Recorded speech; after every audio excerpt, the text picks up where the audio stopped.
Michael, I could sense your frustration after the disappointing first half performance at Reading. The players weren't quite up to the mark, and then in the second half, you missed so many chances. West Brom had a good win midweek.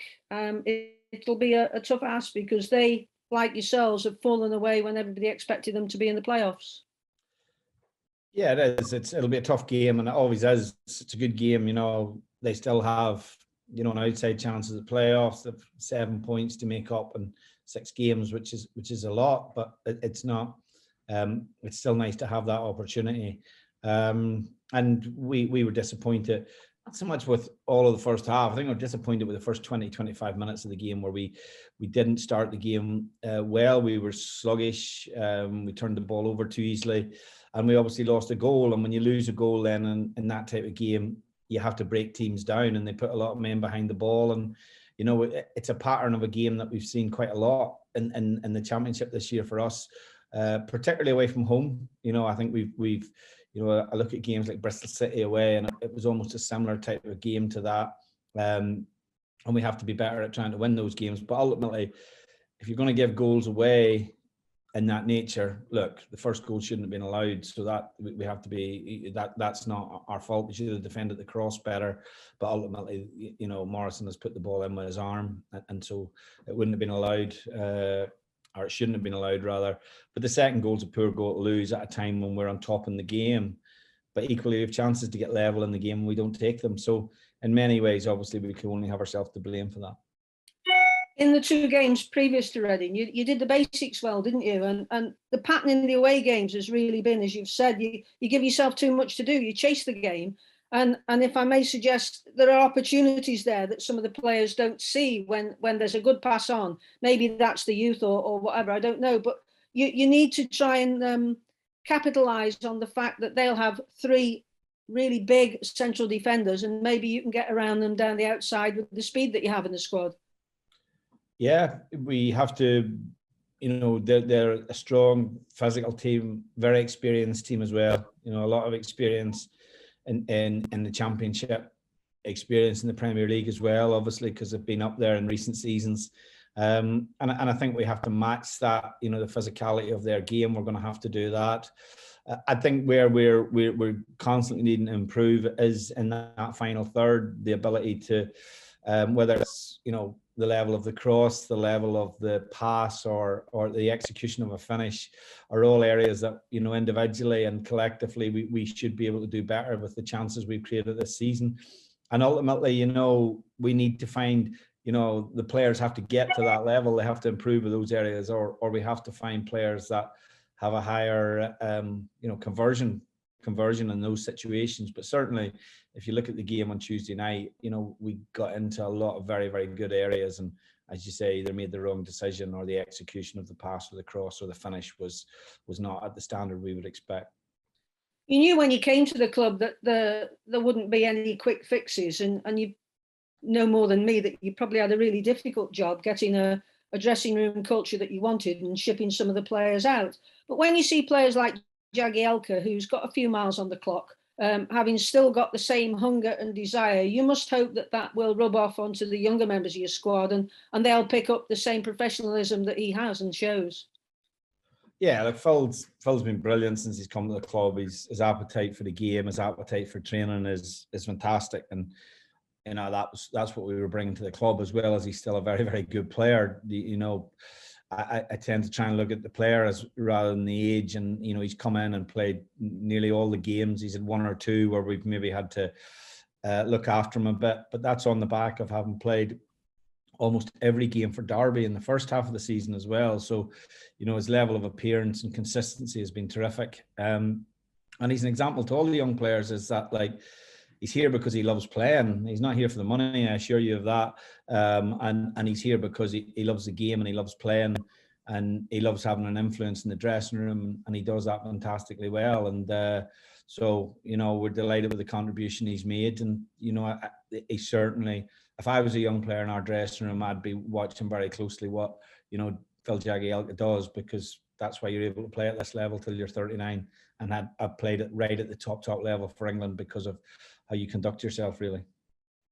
Well, Sawyers isn't available, obviously, because he's playing against his parent club. But is there any injury update? For example, how is Thompson?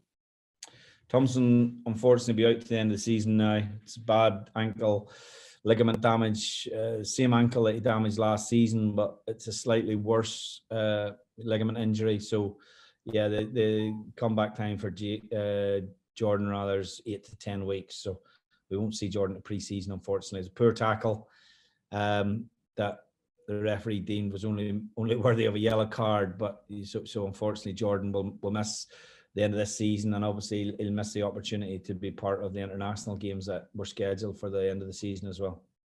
And how about Jaden Philodine-Bidace? Is he okay? Jaden's okay. He'll play 45 minutes tonight in the 23s. He's missed a month. He's only had a couple of days of training. So we just felt it was to get him sharp, and that he'll play 45 minutes tonight, and then we'll maybe make a decision on whether he could be involved tomorrow off the bench. And but that's him just getting back into it now after the injury just took a little bit longer than we'd hoped, to be honest. And but he'll be back now, obviously, for the run-in. And Lewis Bacon, no reaction from playing midweek? No, Lewis was good. No problem at all. Was trained today, recovered yesterday. So, yeah, Lewis is good. He had a frustrating, I think, game on Tuesday night. Maybe couldn't get into the game as much as he liked. And you see that, and you could see that in his body language a bit. He was getting frustrated. But in terms of the injury and everything, he's fine. And obviously great to, have him for the run-in as well. Vrancic is fine. The only other issue we have a little bit is we have a couple of COVID situations in the squad, who I won't tell you what their names are. Oh, I'm hurt. Yeah. Looking at I'm not going to ask you to go through the accounts, but obviously the accounts are made public, and you spent 4.6 million around that, and you got 12 million in transfers compared to 1.5 million in previously, and an eye-watering loss of 34 million. A lot of people think that FFP is done and gone through the window, but given the fact that the current squad will probably end up mid-table, and I'm sure you and the fans want better next season, how difficult is it going to be in the transfer window to get the players that you've just spoken about, where you want better finishing, better, maybe not professionalism, but better abilities to get into certain positions when you can score from? It's not going to be that easy if you haven't got a great deal of money to spend, is it? No, it's not. And look, you always want a higher level of player at your club, but to get higher level of players, you typically have to pay them more money, or you have to buy them. That's the nature of football. That's the nature of the Championship as well. It's no different from the Premier League in that respect.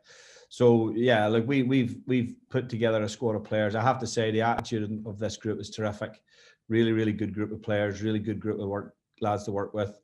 Yes, we have our frustrations within the group, but we could never fault them for their application and on a daily basis. We could never fault them for how they are about the club as well. And obviously the wage bill is massively lower than it was when I came to the club. It's almost 50% of what it was when I came to the club. So, we're building a team, but we're also dismantling one at the same time. And that's a tricky task. And we've had to use the loan market. We've had to use the free agent market. And we've had to pay wages which are substantially lower than what we were paying when we first came into the Championship. So those are the challenges for the club at the minute. But we have to continually believe that we can find the right players. We've got to bring players to the club and coach them to get better as well.